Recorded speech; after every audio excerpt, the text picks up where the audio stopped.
I can hear you. Can I hear myself? Wait. Can you hear yourself?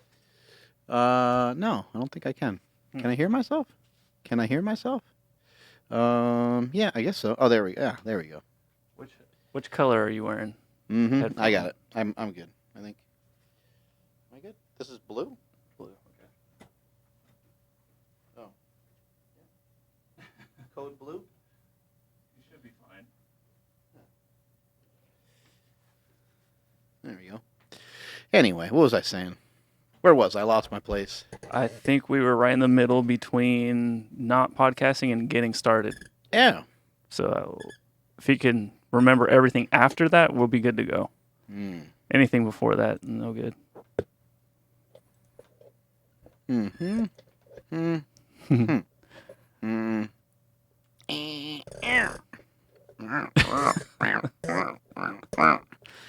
This is how you get the views, ladies and gentlemen, right here. This is the way we get it done, right? Maybe I can't. Can I? Wait, did you just not talk into the microphone or what? Me? Okay, there we go. Now I can hear you. Yeah, and at that time I didn't talk into the microphone, no. Oh. So I don't know what's going on. Sorry. I'm out of sorts. I know. I don't know what's going on. Well, we both just got back into town, so gotta get warmed up. We're back. And we're back. Like an old school radio DJ. Is everybody excited or not really? I don't think anyone even noticed that I was gone.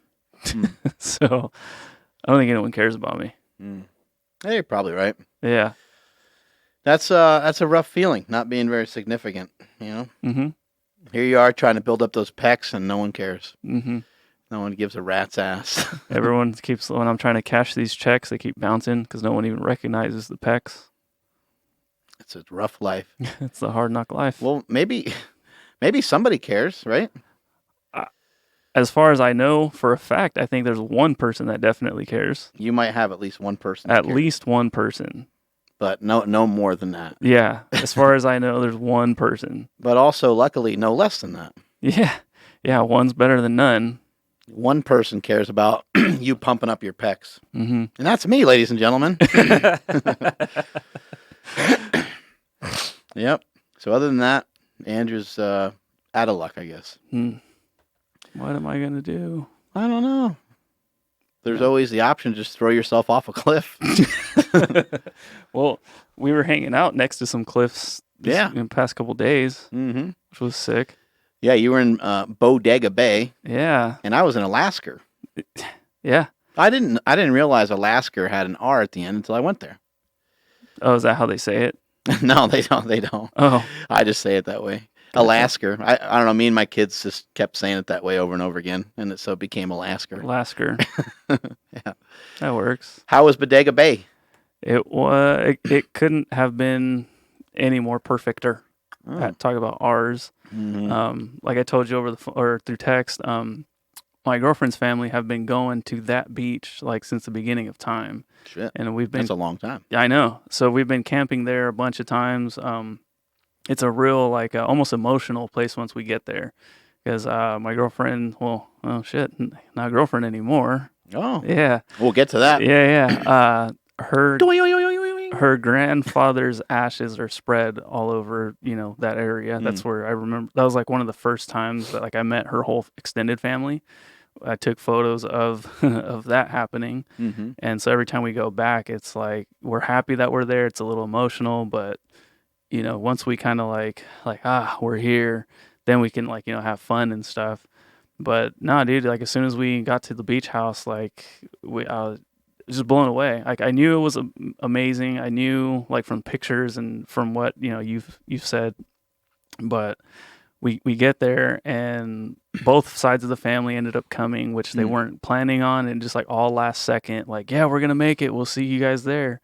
And we all get there and we're standing on the balcony and Stephanie, she just like starts tearing up. She's like, I'm so happy. Like, I can't believe this is all working out. Oh, that's cool. And I'm like, man, if you only knew what's going to happen tomorrow. If you only knew what's about to hit you. Yeah. Yeah. So the next day, and it was so frustrating because I'm real anxious. I'm trying to get, the ball rolling on stuff. And I'm just like, yeah, let's eat breakfast and let's go on a 10-minute fart walk. Everyone thought it was funny. I'm like, no, I'm serious. I'm going to have to fart after eating all this bacon. We actually had bacon and beans because we forgot eggs. It was pretty awesome.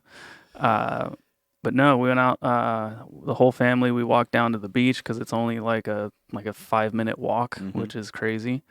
And I just kind of gathered everyone around, like, hey, let's take a group photo real quick. And then I'm like, oh, but first, I just want to thank everyone for being here. I said blah blah blah blah, and told Stephanie how like happy she makes me, and I want to make sure I stay happy for the rest of my life. And sorry for taking so long to ask you this. And then I got down on one knee, and she's like, are you serious? And she starts crying. Jasmine starts bawling. She's 10 years old, and just all this emotion that kind of ran through her. She just like didn't know what to do. She, like when kids start crying, they can't breathe. And then, but afterwards, she was just like, oh, but I want you guys to myself, like, I don't want to share. And I'm like, it's okay. Like, nothing's going to change. It just means that like, I'm officially like your stepdad. And if that's okay. And she was just like, yeah, of course, like, so it was, like I said, man, it couldn't have been more perfect. So thank you and your wife, Andy, for setting pretty much that whole, set side of it for us to have the beach house. And like I said, man, the weather was perfect. It couldn't have been any better than the way it was. That's cool. Yeah. Yeah. Like, I think, I think just landscape in general, I think gives you some, some feelings, period. Like, and each person's probably a little different because it might be connected to one thing or the other. I was in Alaska, and so I saw like mountains with snow on it and stuff, but it was still breathtaking, and it was still amazing. But there's something definitely unique about the ocean. Yeah. I mean, I don't know. It's just got like a mind of its own. It just shows you how like fragile you are. I mean, the ocean could decide to do something a little different one day, and just like, I mean, it could literally wipe all of us out. Right. Yeah. And if you're anywhere near the water, I mean, it could certainly wreak havoc, cause a lot of problems. Obviously, if there's like a hurricane or a tsunami, or like there's something crazy going on, then of course it could cause more problems. But I don't know, the waves just keep coming in. Like there's no, can't stop them. They just keep coming in, and they look like they have like a rhyme or reason to them. And it kind of appears, you start to look at them and you're like, oh yeah, every like third wave or so is kind of a big one. You sit there long enough and you're like, oh, maybe it's every like fifth. And then you're like, oh, maybe doesn't make sense. It doesn't make sense. You're just sitting there looking at it. I mean, some places the water's more choppy than others and things like that. But there is something that's unique about the ocean and about its like power. And there's something that, there's something about it that kind of just makes you ponder life when you look out at something like that. Yeah.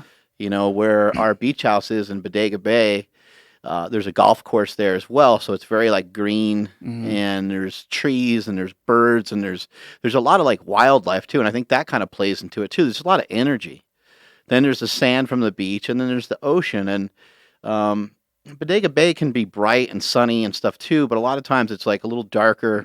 It's a little bit of a colder beach typically. It can get a little warm there, but most of the time it's 20 degrees colder than Sacramento, especially in the summertime. In the wintertime, it actually sometimes is a little warmer than Sacramento, but it's an amazing destination to go to. All the hills and mountains and just the way everything looks there. Like in my bedroom in that house, there's a painting of a tree that my mother-in-law painted, and it's just this tree that's like just out in the middle of nowhere, and it just looks a certain crazy way because it's in Bodega Bay. Like it wouldn't look that way if it was anywhere else. It would just be a normal tree. And you saw some of the trees there when you're walking down to the beach. I mean, as soon as we're even close, like driving to it, like we can roll the windows down and Stephanie can smell, like she knows like what trees are what. And she's just like, oh my gosh, we're almost there. And I'm just like, dude, this is crazy. Like, cause you're right. Yeah. They're so unique to that area. Right. And it's so beautiful. And the Malibu beach house was pretty sick. I don't think it has anything on the Bodega Bay beach house. No. I think it's like 100 times better. It's so nice. Well, Malibu's confusing, and Malibu is like, it's a different part of the world almost, even though it's the same state. Yeah. No, yeah. It is. Bodega Bay is really calm. And no, it's hard to put into words really. Yeah. But for some reason you feel like when you're looking out at the ocean, You feel like either like listening to music or like writing poetry or like Just doing something something. weird that you may otherwise not. I don't know if I'm the only one who's in this boat, but like it sounds kind of gay, but it's a beautiful sight, Mm-hmm. and it just makes you have. Sometimes you just want to cry. Like it looks so nice. You're just Mm-hmm. like, this is fucking beautiful, and it causes a lot of emotion to Mm-hmm. pour out of you.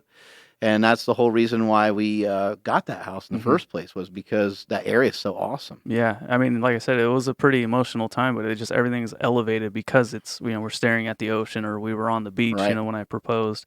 But no, you're right. Like as far as doing anything weird, like we just stayed up last night staring at the water, with the moon shining down on the water, and you see all Right. the reflections and stuff. And I was just like, dude, I don't want to go to bed yet, but it's getting pretty late, and we have another long day tomorrow, so we should turn in. But I just like you're right. Like I'm just sitting there staring, listening to the foghorn. Yeah. And it's just crazy. But yeah, I don't know what it is. Like if it was like a giant ball of oxygen, we'll say, then it would make sense why humans are drawn to it. Right. But like we can't breathe in the water, yet it calls to us like nothing Yeah. else does, which I don't know what it is. Maybe because it's like a water source and we like need to seek it out or something. Yeah. But whatever it is, like, yeah, it's just you see people like every morning, walking, running on the beach, and There's definitely like an energy to it. I mean, look how yeah. much the dogs love it. Right? Like people have their dogs on the beach, and dogs like just going. I mean, dogs get excited by all kinds of things, but they seem to really love the beach, and they love running up and down the beach, like kind of along the water. Right. And then like there's a big difference between just kind of walking on the sand in your shoes versus just kicking your shoes off and then walking and kind of getting your feet like in. I mean, I don't know. It's just things that like humans are designed to do. We're designed to like be one with nature, so to speak, and to feel the sand underneath our feet, and to kind of to feel the way the sand is when it's like wet and stuff like that. There's definitely like a huge connection to it. Something going on there. It's something that it's something that it's hard to like I said earlier, it's really hard to explain. But the whole reason Andy and I Andy and I have been going there or our whole family actually. For the last like 10 years, we've been going to Bodega Bay, and we've been renting out a house. And, every year it's got to be more fun because we've had more opportunity to rent kind of nicer places because, Cool. The company has grown and things like that. And we've been able to provide some really great moments for our family. And it's been fun every single year. But every year we're able to just provide a little bit more, get something a little nicer. And, it's about 2 years ago where we're like, oh man, how cool would it be to like, eventually maybe like own a home here one day or something like that. And it was like, I don't know, it's just a dream really. We were just kind of kicking around the idea. And at the time, might have been more like 3 years ago. It just was really like really far out there. Really, it was not anything that we were in line to do at the time. And then this year when we went up there, I don't think it was even Thanksgiving, or maybe it was Thanksgiving, but we were just like kind of walking around, and we walked by a house and like it had a for sale sign, and we're like, oh, that's kind of cool. Like, oh man, it would be great. And then we were like, well, it's probably just, insanely expensive. Yeah. We just didn't really think of it. And then Andy just looked it up, and she's like, actually, she's like, we should just buy it. And I was like, all right, well, let's do it. And so it wasn't really a lot of talk about it, much beyond that. And she contacted the real estate person.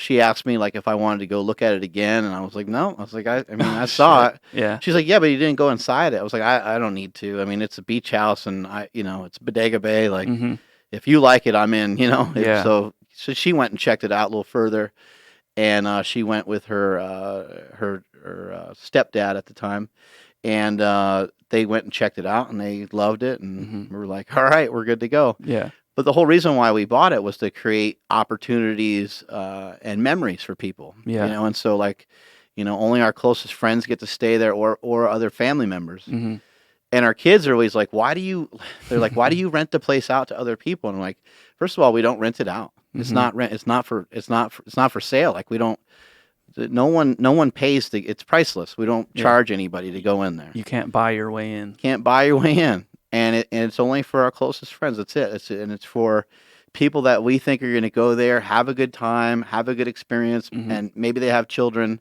and their children will have a great experience, and it'll create memories for people forever. Yeah. You know, that's something that will stick with you guys forever, obviously. Forever. And I mean, just like I'm honored to, have been given the opportunity to take my family out there. And like I said, it was just going to be me, Stephanie, and our little girl, Jasmine.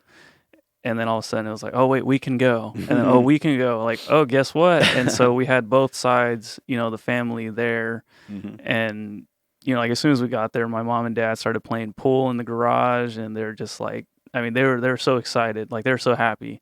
And then Stephanie's dad was just like, I can't believe, like, this is so amazing. Like, we spent so many years down below at, on the beach. Like, would have never imagined we'd actually be staying at a place like this. I was like, yeah, I know. Imagine if I would have stayed in school and followed that. Like, what a big mistake that would have been. So, like I said, man, truly honored. Thank you guys again. It just, like I said, yeah, for sure, memories for the rest of our lives. Like, we're never going to be able to forget that. And this is a big part of, like, being somebody's friend and, like, being close with somebody. And some of these things might sound weird because you don't hear people talk about them that much. But, like, Andrew and I, we went on a walk one day. We went on a 10-minute walk. And it was something that was on my mind for a little while. I was, like, thinking, like, oh, I wonder, like, is Andrew going to, get married? Andrew's been married before, so I don't know if there was something left over from that, or, like, I didn't know what the situation was. But I was like, oh, I'll just ask him. We're buddies. I'll just ask him. I'm comfortable.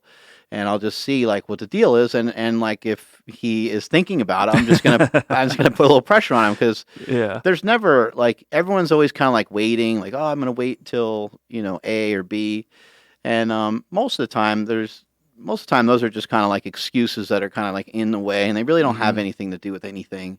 A lot of things that block people are like the ring, getting a ring, and they're like, oh, I want to get this one special thing, or I want it to be like X amount of dollars, and they're gonna, like, wait until, and I think if you're with a person that's where their mind is at, then and you can't afford what they're looking for, then I don't think that you're probably a good match. I think that whoever you're with, they're going to be completely floored with whatever you're able to get them at the time. And also, you could always move in a different direction if that's what the person desires as you grow older and as you acquire more resources to buy a newer ring or buy something more updated, or whatever the case is. But so when you and I had that talk, that was, we kind of went over some stuff, and I was like, shit, man, well, if she seems like the one, I mean, might as well just go all in. Yeah, you definitely gave me even more motivation to, move forward with it. And to her credit, she, like, we seriously, like, we were, like, getting stuff for, like, the trip, or just, like, even, like, if we end up at Walmart or whatever, she'd just be like, look, these rings are fine. Like, I don't need anything, like, but then right after, she's like, oh, I don't want to, like, put pressure on you if you don't want to right now, or, or if you don't want to, get engaged yet, or whatever it is. But she had no care. And then when she actually saw the ring that I picked out, she was freaking out, and her and her mom loved it. So it was really cool. Like I said, man, it just, everything went and fell into place, like, real smoothly. I think what happens a lot of times is girls, they think about that moment for so long that I think that no matter what happens, I think that it's always a little bit different than what they were thinking anyway. Yeah. And so I think no matter what, they're always shocked. They're always, like, stunned. I always tell the story that my wife never said anything because, like, no words ever came out of her mouth. She just kind of, like, cried and said, "Oh my God." And so still don't know what the still waiting on that answer. What the answer was. But I did the same thing. I proposed to her on the beach too, and a beach in California. We were in, like, Redondo Beach is where we were, and kind of the same thing. And it ended up, she ended up just, I didn't have any money to buy anything nice. I gave her what I could give her, and it was not only nice enough, but she was overwhelmed by it. Like, she absolutely loved it. And then it was something that, as we moved forward, I asked her later on, I was like, hey, like, we have more dough. Like, you want to, like, do something with that? Or, like, she's like, no. She's like, I'm keeping this. She's like, but yeah, it would be cool to get another one. So we just ended up getting another one. And she wears both. She switches it up here and there. And She still likes to wear both. And so, if your intuition and your gut feelings are always, they're really important to follow. You don't have to act on them right away, because sometimes it's good to like kind of let it sit in and let let time just kind of show you the right way. But it's a good idea to kind of follow those feelings when it feels right. When something's right, it's not gonna all of a sudden be wrong. But when something's wrong, it's not all of a sudden going to turn to be right. Yeah. I mean, you can kind of assure yourself of that. Yeah, definitely can't like lie to yourself to make something wrong become a right. Which I've seen, unfortunately, a lot of dudes do, especially in a lot of people do it, and sometimes, and it's both male and female, but a lot of times, kind of more comes from the female. Like, oh, things will be different, like when we have kids. Like, he'll be around more when we have kids, or he'll be around more, once we get married, or like whatever. They kind of have these weird. It's like, no, like whatever the way things are now, probably going to pretty much be the same. People can change a little bit. And they can change for the better. I have hope in people, and I've made a lot of changes for the better, I feel, in my life. But for the most part, people are kind of be the same way. And so I think a lot of times people are thinking, oh, like when we get engaged, like probably won't fight as much, or when we get married, or like as soon as we don't have financial struggles anymore, we probably won't fight anymore. Like, no, if you're fighting a lot, like you're probably, even if you're just fighting over the one thing, you're gonna find something else. Right. You're going to find something else to bitch about, Yeah, and that's kind of one thing, like, yeah, sure, why not? Like in my previous relationship, I grew up watching somebody, fuck it. I grew up watching my sister argue with her boyfriend a lot. Thank goodness they're not a thing anymore. But so I just imagined, or I assumed, oh, couples fight all the time. Yeah. And like, oh, this is normal though. This is normal. And then got married, and I was like, oh, fuck, this is horrible. Yeah. And so that ended fairly quickly. And then so now with Stephanie, I'm just like, oh my gosh, like this is how it's supposed to be. Right. It's amazing. And you're right. Yeah, the gut feeling, I've had that feeling a long time ago. It's hard to know, like, what a relationship is supposed to look like until you're actually in one, because you kind of like, you don't really know what your parents' relationship is that well when you're a kid, because you just, I don't know why, but it's not something you really even think about that much. Like, you don't even realize that they have sex and stuff until you're like 14. I mean, you don't even really think. I mean, you kind of know where babies come from and stuff, but you don't want to think of. You're like, that's kind of gross. Yeah. And then you don't think about them being like intimate at all. You don't think about them needing time alone.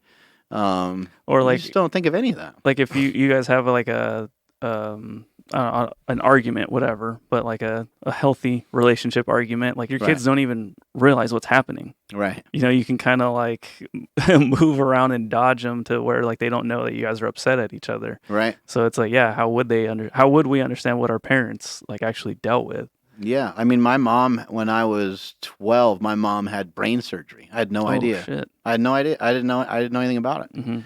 Until I was like 15 or 16. They were like, oh yeah, I remember when she went to like Pennsylvania for like a week and she had brain surgery. I was like, what the fuck? Yeah. No one's going to tell me. And what the hell? that's the way my family was. My family was very like protecting of there was like a lot of like family secrets, just you didn't know that Uncle so-and-so drank all the time, or like you're a kid, so you kind of like, you see a beer or something, but my parents would say, look, not around our kids. When our kids come through the door, like, you're putting that shit away. Oh, wow. And I would that they would have a smell to them, but I didn't know what alcohol smelled like, because I'm a little kid. Yeah. And I'd always noticed that like my uncle was super happy and like, but I had no idea. But is that good or is that bad? I don't know. I don't know if that's good or bad. But with my kids, I feel they get to see a lot of Andy and I, and we don't have to, we don't have a 9-to-5 like office job, and we're around each other a lot. And we like, probably like most couples, a lot of couples, we probably like silent argue more than anything else. Like where somebody says something, and then boom, it's just silent in the room for a little while. Yeah. There's never an explosion. I'm trying to think. I can't remember one time ever that she's ever like called me a name, and there's certainly not any time that I always think that that's like, that's a ridiculous place to go as a couple. Yeah. You know, to call someone stupid or to call somebody a bitch or like I just don't think there's any place I don't think it's productive. If you're in a fight with like a friend and you call your friend an asshole, it's kind of different because it's like I don't know. It's just well, like he was being an asshole, so he deserved it. Yeah, it's I don't know. It's your buddy, you know. But to me, like there's I don't know. I'm kind of I guess maybe a little old school that I think in the direction of a female. I don't like if a female says something to me. I still wouldn't say anything. I might say something back that would be like a comeback, but I wouldn't say anything like demeaning. You know, I'm not a fan of that. You know. You know, a lot of things are sexualized, and that's kind of a different. That's not even what I'm talking about. That's kind of a different topic. But in terms of like, you know, insults, you know, being thrown back and forth when you're in a fight, I just don't think there's any place for it. What happens a lot of times with couples is, you know, this didn't happen because you always do this, or why didn't you know this happen because you know it's because you always do this, and it's like you point out the annoying thing that they do.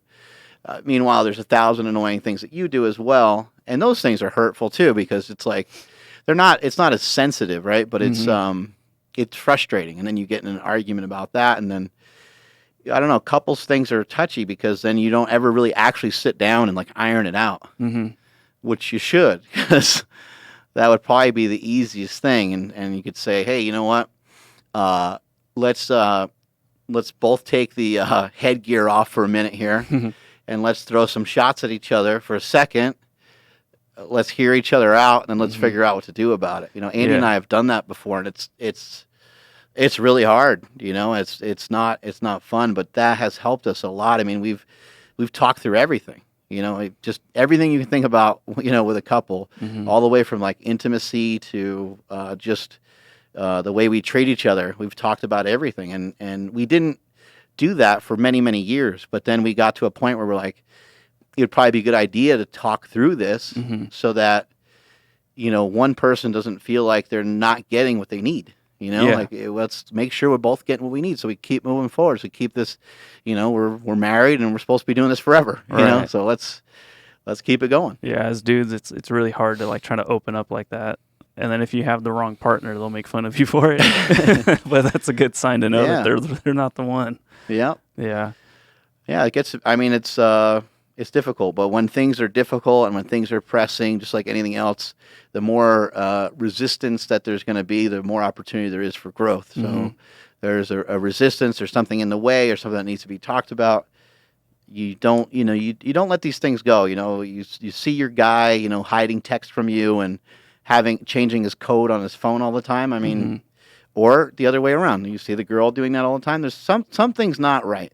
That's not normal behavior. Now, everyone's entitled probably to some privacy, and it probably wouldn't be great for everybody to reveal every little secret about themselves to everybody, right? But you know, if it's not making you feel good, if it's not making you feel right, then it has to be talked about. Yeah, use that intuition like you just talked about, but unfortunately, sometimes if you go looking for trouble, you'll find it.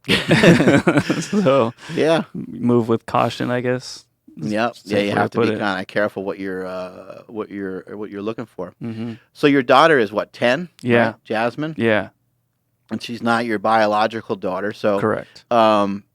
In asking your girlfriend to marry you, what did you you couldn't let Jasmine know because she's only 10. She would have spilled the beans, right? Yeah, she would. And she does that a lot too for anything. She can't hold a secret at all. Or she's a little kid. If she watched a movie, she will ruin the last, you know, epic piece of that movie for you, and you don't even need to watch it anymore. So I would have liked to have told her so that way she knew what to expect and whatnot. But it was, I don't know, man, like it was a full-on surprise for Stephanie, and I was like, you know what, let's keep it that way. Like, let's try to like really like shock her, and she was really surprised. That's a cool way of going about doing it because, you know, I think for moms, I think like man, they don't get anything thrown their way. You know what I mean?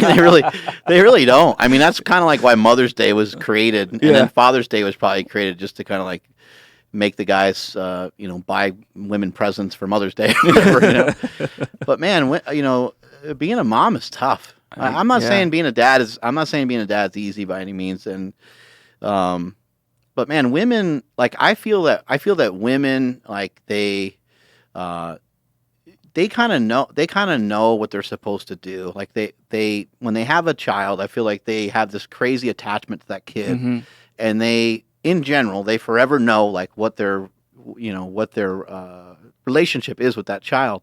I think for dudes, it's like a little bit more confusing. Yeah, we got to kind of like find our purpose, and we got to like kick things around and move things around for a really long time until we kind of figure it out. You know? Yeah, and I mean, I think because she wasn't my biological daughter, it took me even longer to really like kind of have that dad instinct. I'll say like shit, I'll be passed out in the middle of the night. I hear like something off in the distance that'll wake me up. I've been sleeping really good lately, so not so much as before. But no, it is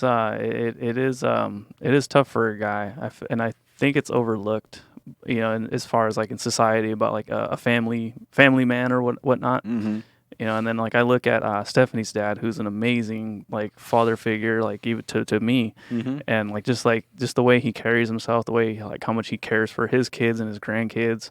I'm just like, fuck, man, like that's what I want to be like. Oh, that's cool. Yeah. To that point, like on Instagram, when I post something like with my kids, or I post something with my family, like a post like that might get like 2,000 likes. Meanwhile, a post of me like posing at a bodybuilding show will get like 20,000. Right. And it blows my mind. It really does. It blows my mind. It actually makes me sad. Like I'm like, man, I just feel like, man, people like, is it actual like views, like, and people liking the accomplishment of the bodybuilding show that much? But at the same time, I'm thinking, man, like, it shouldn't be 10 times. It shouldn't be 10 times the amount. I don't know. I understand like not everyone has a family, so not everybody's going to get it either. So maybe not everyone's going to click on that. But the messages that I share through a lot of those posts are way more powerful than something you're going to see me share with a bodybuilding or powerlifting thing. It's just, it just kind of boggles my mind. I'm like, this is what men should aspire to try to learn from, not be, because like I'm not anything that I don't really view myself that way necessarily, but I do feel that I have a lot of lessons that I could share that people could really learn from, just because I've been around for 41 years and I got 2 kids, and I built my business as I was raising those children. My wife and I built the business as we were raising children, and as I was going through the middle of my powerlifting career. And I think it's something to be proud of, and it's something for me to share with people. And when I share stuff with my family, I mean, I'm not posting it on social media, I guess, to like, hey, look, I'm the dad of the year, and I know like, some people kind of do stuff like that where, they're with their kid like, once a month, and they post a picture of them playing baseball with them or whatever. But I like to share some of that stuff with people because I'm super excited about it. That's that's kind of the thing of social media. Like, oh, I benched, 500 pounds. I'm going to share that with everybody. Like, it's fun. This happened today. This was fun. This was cool. I'm going to share it. Right. I went shooting with my son. I went to this big park, in Alaska with my family, and we saw bears and saw wolves and moose and all kinds of crazy shit. And so I'm going to share this picture, with me and my daughter, and it, it's mind-boggling, being a man is not like necessarily like going in the gym and tearing up a bunch of weights.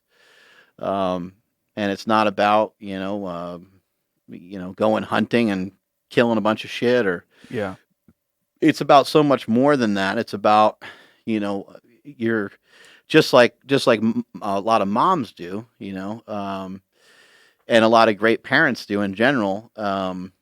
You're living your life, and you are providing the best possible life for your children and for your family that you can. Yeah. And you're also you're doing so at the cost of your own time, your own money, your own, like, you're just pouring everything into it. And it's not like those things are real afterthoughts.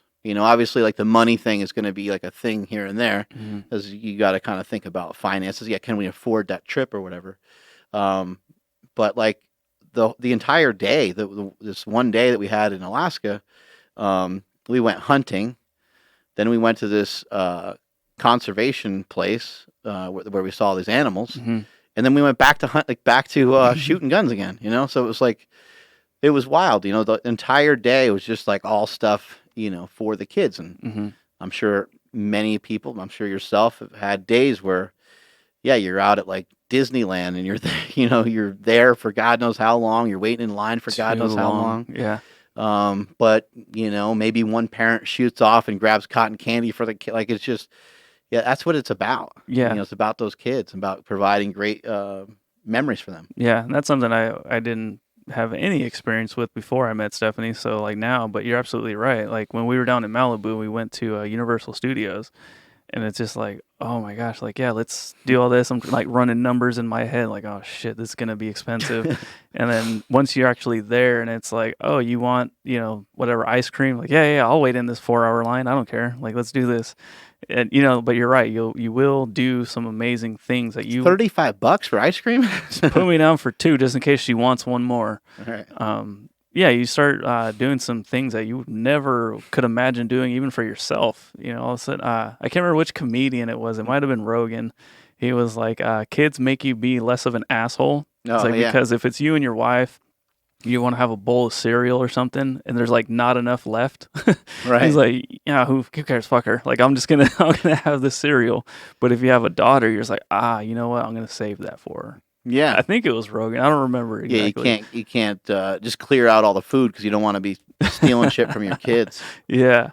So how was Alaska though? Like in general, like you guys had a lot of fun. Yeah, Alaska was great. We went up there for this.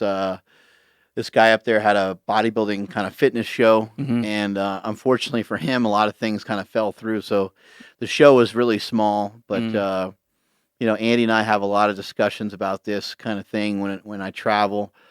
This guy wanted to bring me up there. He wanted to like pay for me to do certain things, and he was kind of hoping that I would do like a seminar and some different things. And as we kind of started to think it over a little bit more, I'm like, well, I don't really like doing stuff for pay because I don't like for anybody to like own my time really, know. And I'm like, it gets to be kind of annoying because then I have to do whatever they want me to do. And so I said, no, you know what? Let's just go up on our own dime, and we'll really mainly going up there for the kids, but we will go to this bodybuilding show. And so that's what I did. I went to the bodybuilding show. Everybody there was super nice. They treated me like gold. That was really cool. Got to go up there in front of everybody and talk for a little bit. Got to take pictures with a lot of really cool people. Nice. And then I met this guy, Angel. I met him there, and he's in the military. He ended up saying, hey, like, it'd be cool to have you come on base. And, I could show you around and show you the fitness center and all these different things. We got a really cool gym over there. And so I went over there kind of like unannounced, really. He just kind of like let a couple buddies know that I was coming. And we tried to give him a time frame of when I was going to be there. And I walk into this fitness center, and right at the front desk, they have the Marky Moo doll there. Oh, nice. And I'm like, oh, shit, they got the Marky Moo doll. And so, like, they had all this slingshots and hip circles and all these different things. And so as I was walking through this facility, I got to meet a lot of the men and women it's Army, Navy, Air Force, and Marines, I believe, are all in this giant ass freaking facility. I don't even know what you call it, but it's just huge. They're not all in the same spot, but it's all in the same like vicinity. And they have these. They got multiple gyms, and a lot of the people there power lift. And so, I start teaching some people how to bench, and there's like 5 people there. And then next thing you know, I'm talking to about 30 people. Oh, shit. It was pretty cool. And then one of the guys who's the strength and conditioning coach for the Special Forces, he's like, oh, man, I'd love for you to check out the gym that I have. where I train the special forces. And I was like, oh, like, where's that? And he's like, oh, well, it's just right here. It's just through these doors. And I was like, oh, okay, cool. So I went with him and checked out, this kind of area where, it's kind of cool when you're, like, I'm not in the military, so I don't have like a rank. Mm-hmm. So as long as I'm with somebody, I can kind of go wherever. Like, they'll take me wherever, Yeah. But if you're in the military and you're, below a certain rank, you can't go in certain spots. Mm-hmm. So all the guys were like, "Oh shit, you get to go back there," and I was like, "I don't, I don't know where he's taking me." But yeah. anyway, the guy took me into this room that just had squat rack after squat rack. Oh, wow. And, it had, all different kinds of machines, glute ham raises and reverse hypers, Mm-hmm. and all that shit, sleds, and then they had a ton of slingshots, hip circles, and all that Wow. good stuff. That's sick. And the guy's like, yeah, man, we have 3 classes in here a day, and there's usually like about 50 or 60 men and women in here just training their asses off. And he showed me this like board where they write down their workouts and all this stuff, and it was cool, and then also too, in that same day before we went over to the gym and the fitness center, we went into one of my friends that I did a seminar for a long time ago out in Colorado. His brother is at this military base in Alaska. So he got us on base and showed us and his brother is a pilot. Mm. And so he showed us the fighter jets and all this shit. And unfortunately we couldn't get that many pictures or videos, which sometimes is kind of cool, kind of nice to have it like be kind of private, Mm-hmm. But I would have loved to kind of got an opportunity to film a little bit more, just because like what we were looking at was just insane. Did they show you where they make all the like chemtrail stuff? No, they didn't. You didn't have that good access. No. Any aliens? We didn't see any aliens. No. But they showed us, they showed us these different jets and stuff like that. It was crazy. Mm-hmm. I mean, one of the jets I think can like fucking take off in like 200 yards or something like that. It was crazy. Yeah, they showed us some. There we go. And that thing's $150 million. That's how much that fucking jet is. It's behind us. $150 million. It was insane. It was just, I don't know, made me feel patriotic, made me feel really good. Mm-hmm. I know some people are like, for the military, some people are against it, whatever. It's just cool to see that people care that much. Mm-hmm. I mean, these men and women they're training every day. They're not just training and doing their normal drills that they're supposed to do, but they're also training, keeping their bodies in shape so they can fucking kick some ass, which is really cool. That's tight. And we went shooting. My son, he really, really liked it a lot. And I think he might have found like something that he might. I don't know what he'll do with it exactly, but you could really see his eyes light up when he was doing it, and he was actually really good at it. Cool. We were doing some like skeet shooting and stuff. He was picking these things off left and right. Tight. And he was really, really digging it. Quinn didn't shoot anything, so like all the guns that we had they were powerful, and they were kind of scary. So she was like, "Screw that! I'm not messing with any of that." But we had an amazing time, and it was great for me to be with my kids, and again, kind of back to them seeing like the relationship between Andy and I. They get to see, they know like that we work together. They know that we work here together, and they know that we talk about work at home a lot, but they also know that we need to have like date night, like we need to go out and like we need to be by ourselves. My kids also know that I need to be by myself, and they also can be by themselves. Like they need their own privacy, like, and Andy needs to go do her own thing. And so they get some good insight into, into just how things are supposed to be really. Mm-hmm. And in, on this trip, they got to see, how I get treated from, some of the men and women that get the most respect in this country, the men and women that fight for this country. Mm-hmm. And here they are like rolling out the red carpet for me.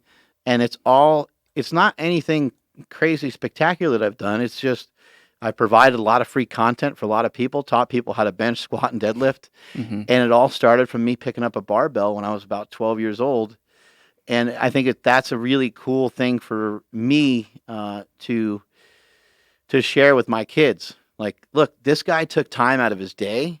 You know, this guy is a badass in the military. He's got a lot better shit to do. He just took like 4 hours out of his day to take us to this like gun range and to take us shooting. You know, this is not normal. Like this is way out of this is way out of left field. You know, for somebody to to go way out of their way like this and do this for us. So it was really amazing, and it's just cool for for me to have my kids experience that, and for them to kind of understand like, yeah, this is coming from there, and that's coming from there, and this is happening because of this.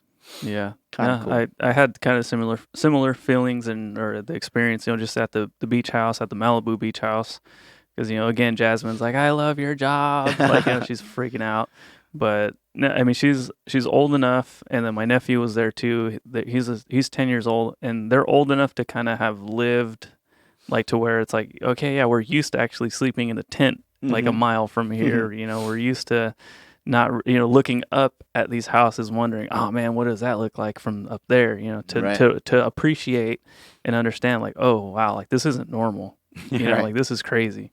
And part of like my speech when I was about to propose was like, everything I do is for you guys, and it might at times seem like I'm selfish because it's like, hey, we got to get going because I got to go podcast before before the day's over.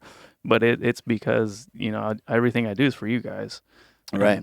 So yeah, man, I know exactly what you're feeling. Well, and even the even you getting the opportunity to train, it's like, okay, how does that spin back into everything? How do we make sense of all that? Well, the training is what kind of keeps me going. That's my one thing that I like to really do every day that helps me, or even just the nutrition. Maybe it's the two things working together. Yeah. But like without those things, then everything gets to be that much harder, and it gets to be hard to like figure out. You have less energy. You're not as psyched about stuff. You're not as excited about stuff.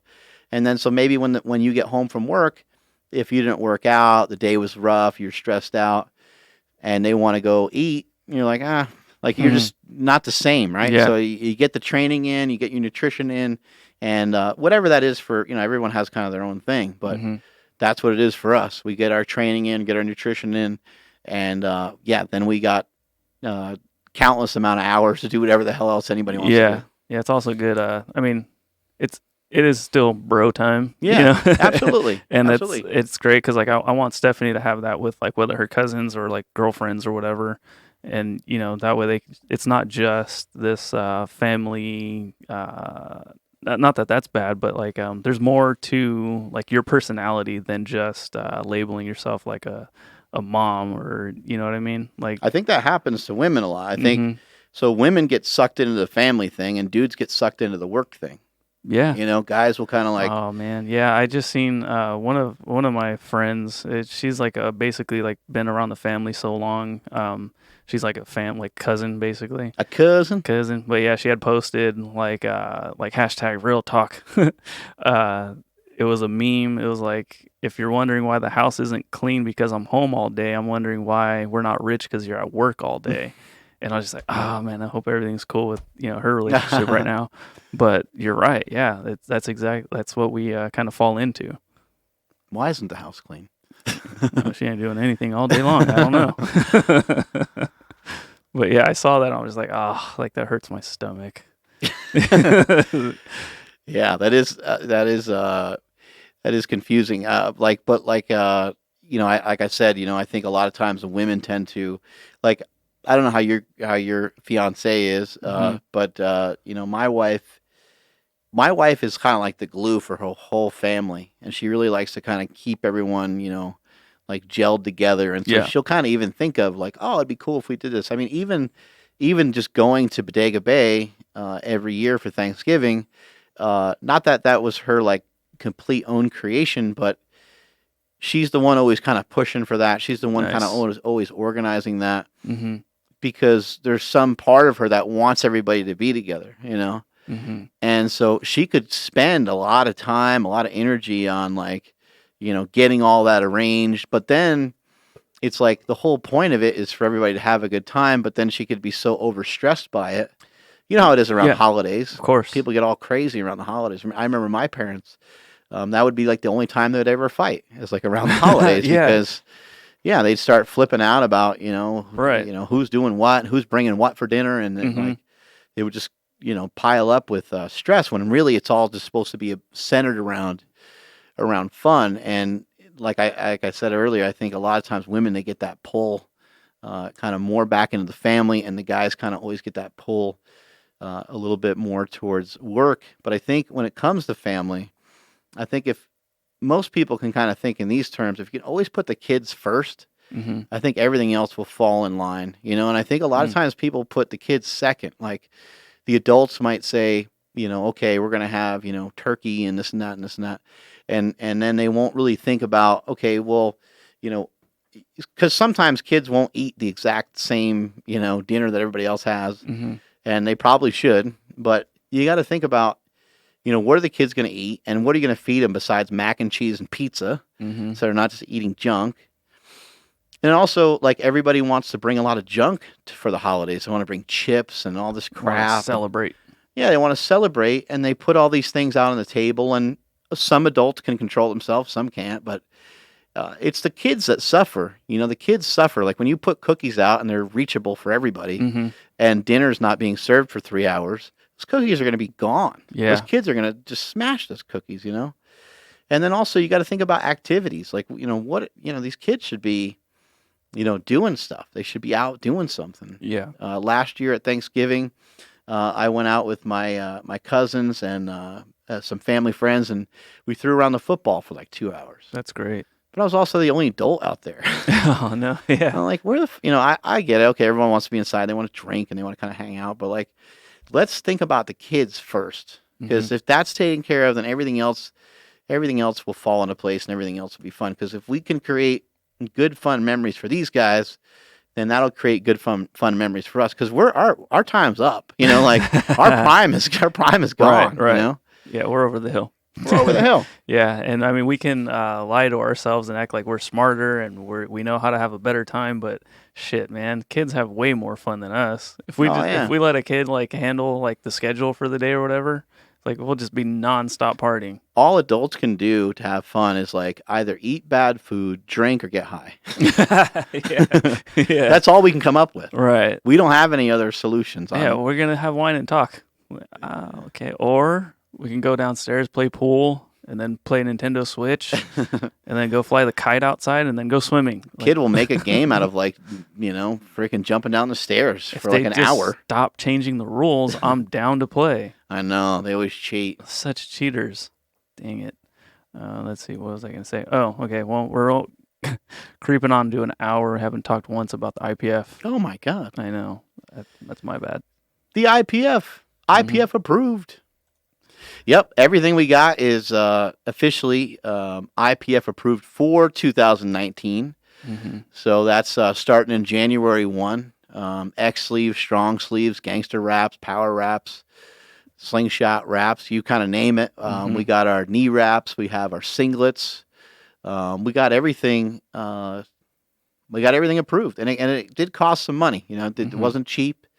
I know there were some other companies out there that were bitching and complaining about the price tag associated with it, but here at Slingshot, we're always trying to be better, and we're always trying to put our money back into powerlifting, and not just our money, but just our thought process back into powerlifting. So, some people might say, "Oh, I haven't really seen Slingshot, sponsor all these meets or whatever." Well, it's not really just about that. We also, this project here cost us over This project here cost us over $250,000, and so does like just running this podcast and all the different videos that we pump out every single year. I mean, we have a strong media staff, and we put out a lot of videos, and there's a lot of time and effort associated with giving back to powerlifting. I mean, the very workout that's going on right now while we're podcasting, I mean, we're simultaneously putting together two videos right now. This one's actually live. The other one won't be available for like 2 days, but we basically work day and night here to provide for powerlifting. Obviously, yeah, it's worked out well for me, but anybody else who wants to ever try to do what I do, go ahead and go for it, because having a free gym and having these videos that come out all the time and is not is not a great recipe to be successful and make a lot of money. It worked for me, but I think that we have a unique set of circumstances here. We have an amazing team and an amazing squad, and being able to provide this opportunity for lifters to have more options, to be able to wear the different products that we offer here at Slingshot. This is a creative company. We are first with a lot of the things that we've done over the years. Even our wraps, every wrap that we sell is a multi-purpose wrap. You can wrap it around your elbow, your knee, your forearm, wherever you have pain, and it's because of the way the Velcro is stitched and because of the way the loop is on the thumb. Like, everything we've done here is just a little different, or it's a little small twist that's been done to everything. The denim knee sleeves, the X sleeves, those are the first knee sleeves ever to market with denim in them. They have on the inside, they have like a silicone type thing that restricts them from moving. So once they're in place, they're locked in and not going anywhere. And also the Slingshot. The Slingshot is what provided us to be able to even afford to be able to spend this kind of money, $250,000 on getting everything IPF approved. And as simple as a concept as the Slingshot is, it's developed off of many torn pecs and off of a lot of pain and anguish from powerlifting for years and years. And I was first to be able to put something like that together and the first to market with that. And a lot of this stuff has taken a tremendous amount of time. This has been a long time coming. We've been bugging the IPF for a long time, but they were in a holding pattern for a long time because they only do this every 4 years. So, So this goes on for the next 4 years. Otherwise, we would have never, or we would have done it a lot sooner. We would have got involved a lot sooner. Yeah. So, like, what's the process? Like, is there like a 1-800 IPF approval line or something? Like, how do you even get the ball rolling? We called the guy. Ah, fuck. He's so elusive. You can't really get a hold of that guy. Yep. We called him up and said, "Hey, are you the IPF guy?" He said, "Yep." I said, "Check your bank account." Dang, you got the guy. There's $253,000 in there. From what I hear, when you try to call the guy, you get the guy's guy. And he's the one that you have to deal with to kind of butter him up to get in touch with the guy. He sent me over to John. John patched me into Bill, and then Bill called Rachel, and then they put me through to him. Okay. I think it was easy. Yeah, Rachel has it out for me. She was pissed off she didn't put me through to the guy. I don't know what happened. Something weird happened. Yeah. Well, that's sick. So what happens after 4 years? After 4 years, I think you win a gold medal. I think, something. Okay, cool. Or no, I can go for another 4 years. Like Trump, right? Oh, shit. Oh, everyone just left the podcast. That's it, Mark. I was a big supporter of you. Man. I was down to run this podcast, Fuck this but IPF you just stuff. said Trump. Now I'm out of here. The T word. Oh, by the way, my soon-to-be brother-in-law, he's seen the Trump slippers that you have from like the Trump Tower or whatever. Oh, he's yeah, like, those are sick. He's like, I'm gonna wear those. My son loved the Trump Tower. It's like the Trump Tower is amazing. It's so cheap because it's so outdated. Oh, okay, like that makes sense. Yeah, but it's everything in there is gold. Everything in there is like gold. So it's just I don't know. It's like kind of tacky almost. Oh, yeah. It's way over the top. Yeah. I don't know what people are going to do when we have Trump Jr. on this podcast. I think they might just hang themselves. Yeah, I mean, when you see some of the people, how they like react. People get so mad. Dude, I mean, there was the hat thing, but like I've seen the comments where like, that's it. You said Trump supporter, I'm out. Like, I was with you for the last 10 years, Mark, but you just said that, I'm gone. Like, well, all right, man, if you're looking for an easy way out, not going to stop you. The Slingshot Record Breakers is coming up, and that's in November. And then we also have in January we got our own Slingshot competition out here in Sacramento. We'll give you guys more information on that as it comes. But what this does for us, being part of the IPF is going to be a big deal. And what I would like to do is I'd like to work towards making the Arnold competition with the IPF.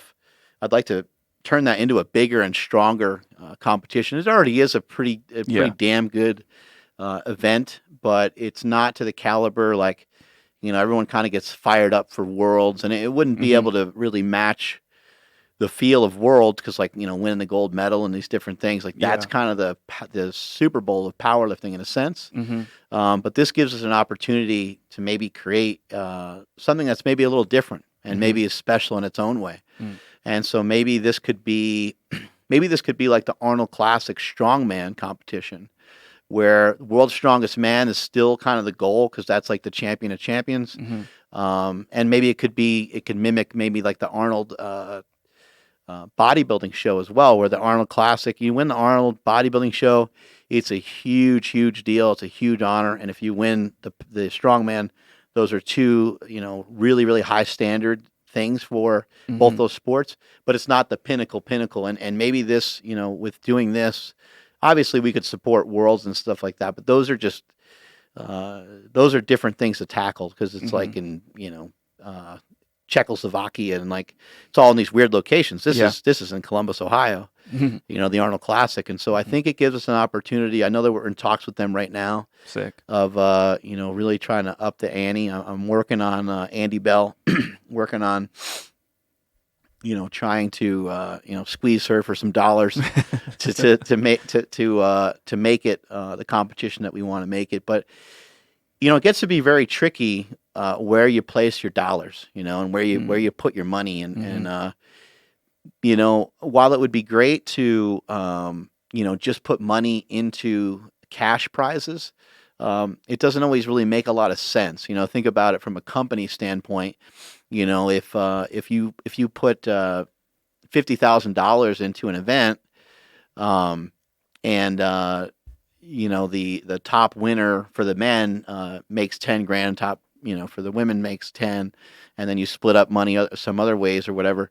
What if those men and women that win, like what if they're not what if they're not slingshot people, right? Like they're with a different company, and then also B, like what if they're just not great people in general? Like what if it's just a guy that got convicted of freaking rape or something? I mean, God forbid, but like these are things that you have to kind of think about because now you're associated in some way. I'm giving a slingshot check to like somebody who did something crazy, right? Like maybe the guy, I don't know, but I'd rather put my money towards something that I think is going to be a good cause or a worthy cause. But when you put your money on a limb like that, where it just goes to whoever wins, it's a little bit of the roll of the dice and to figure out how you can get your money back is kind of hard.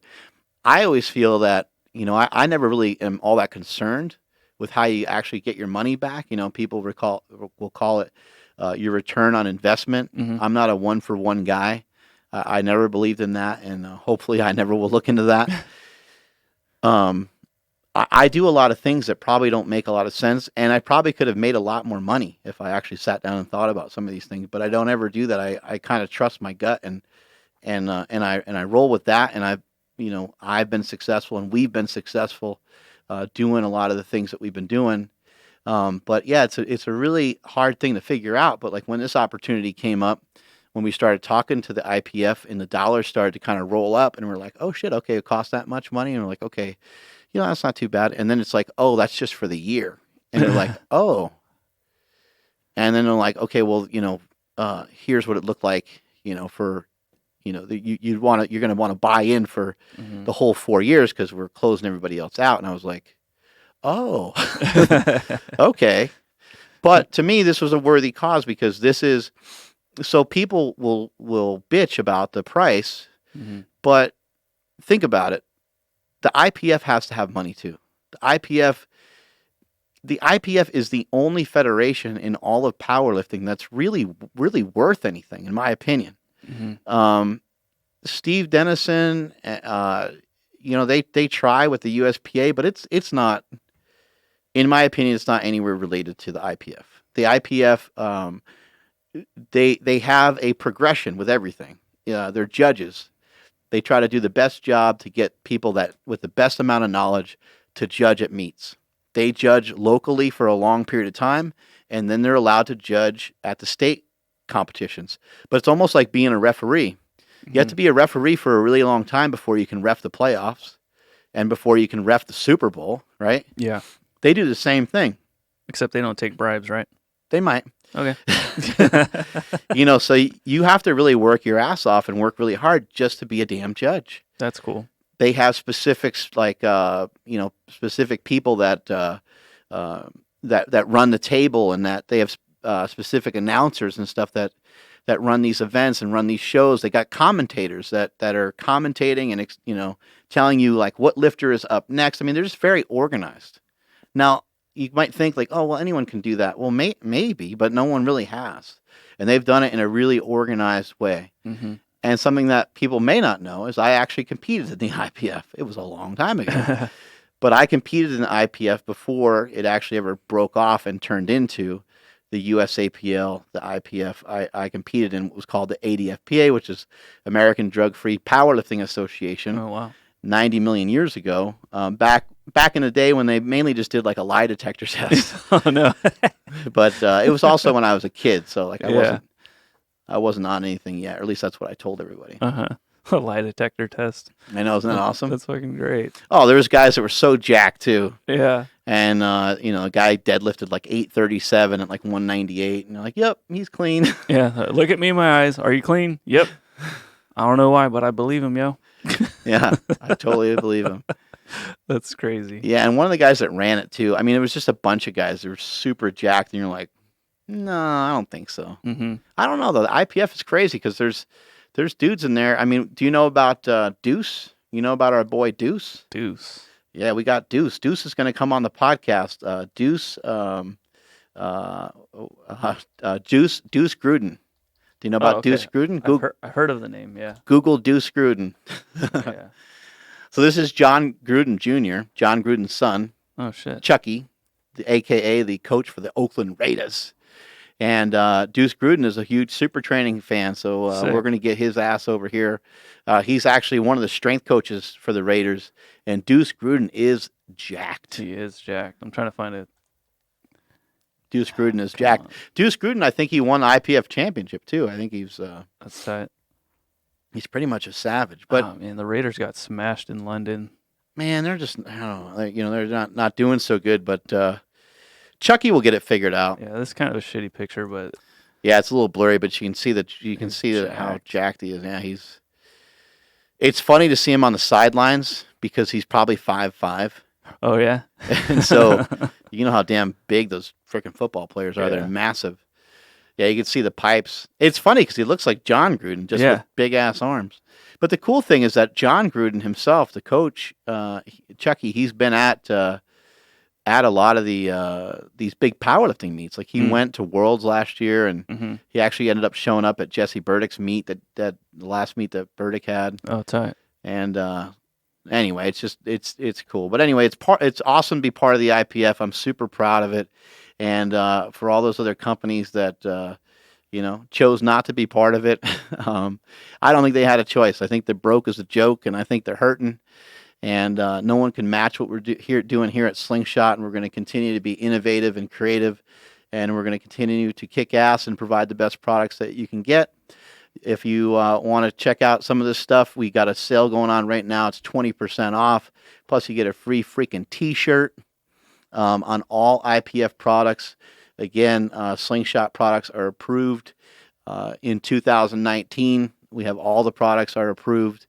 You can also check out Amazon and grab some of our products, but they don't have a 20% off sale going on over there. So you got the information here from the Power Project. Tomorrow, I need you guys to check in tomorrow because tomorrow is going to be an important podcast. We're doing a podcast tomorrow with Dr. William Davis. Dr. Davis has been on some other people's podcasts, but he has not been live in studio on anybody's podcast, really. So I'm really honored to have him here tomorrow. He's a cardiologist. He wrote a book called Wheat Belly. He has a lot of great information.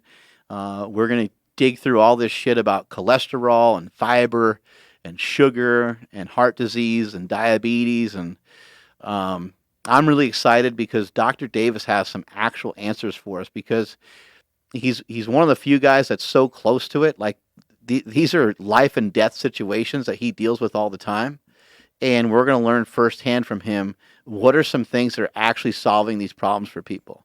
Not like just, hey, like I want to lose 10 pounds. Like I'm not happy. I want to lose 10 or 15 pounds. This is like, no, you don't start to eat better. You are going to die. There's going to be some really crazy consequences. And what he shared with me on the phone was like, which I thought was really cool, is he said the byproduct of him working with so many people over the years and him helping people get a healthier heart and get better blood work and better results over a period of time, has the side effect of that has been the fact that they lost 60 pounds.